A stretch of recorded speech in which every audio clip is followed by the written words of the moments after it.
मंडळी, तुम्हाला कोकणातील म्हणजेच आमच्या भालेवडी कर्जत मधील भाद्रपद महिन्यातील गणेशोत्सवाची परंपरा तर ठाऊकच आहे। या गणेशोत्सवाप्रमाणेच आमच्या गावात माघी गणेशोत्सव देखील तितक्याच थाटामाटात साजरा केला जातो।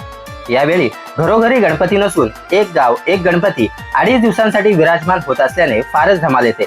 याची सुरुवात होते ती 1 दिवस आधीपासूनच, कारण बाप्पांचा आगमन सोहळा आदल्याच दिवशी असतो। यावेळी फटाक्यांच्या आतिषबाजीत मोठ्या जल्लोषात बाप्पांचं स्वागत केलं जातं आणि दुसऱ्या दिवशी सकाळी गुरुजींच्या हस्ते यथासांग असा अभिषेक घालून मूर्तीची पूजाविधी केली जाते।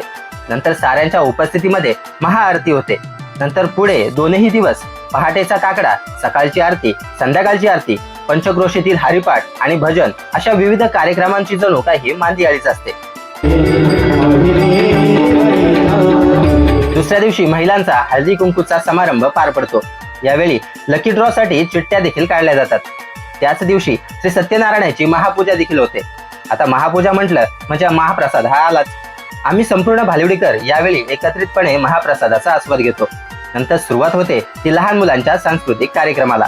आपली परंपरा, आपली संस्कृती टिकून राहावी आणि लहान मुलांच्या सुप्त गुणांना वाव मिळावा या हेतूनेच आम्ही या अनोख्या कार्यक्रमाचे आयोजन करत असतो।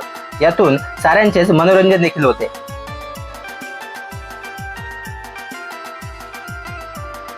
यावेळी एखाद्या नाट्यगृहाला किंवा सिनेमागृहाला देखील लाजवेल अशी भरगच्च अशी गर्दी या लहान मुलांच्या सांस्कृतिक कार्यक्रमाला पाहायला मिळते।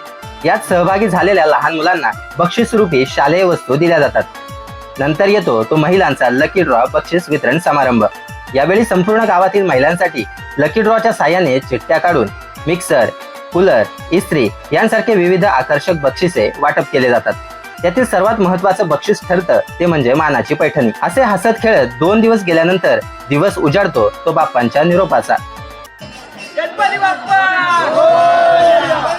या तिसऱ्या दिवशी दुपारी आरती घेऊन आम्ही सर्व गावकरी निरोपाची तयारी करतो।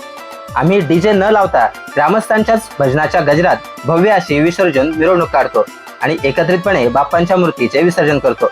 तर मंडळी, ही आमची भालेवडीकरांची माघी गणेशोत्सवाची परंपरा तुम्हाला आवडली का? आम्हाला कमेंटद्वारे नक्की सांगा आणि अशाच गावच्या परंपरा पाहण्यासाठी आपल्या चॅनलला फॉलो देखील करा। धन्यवाद।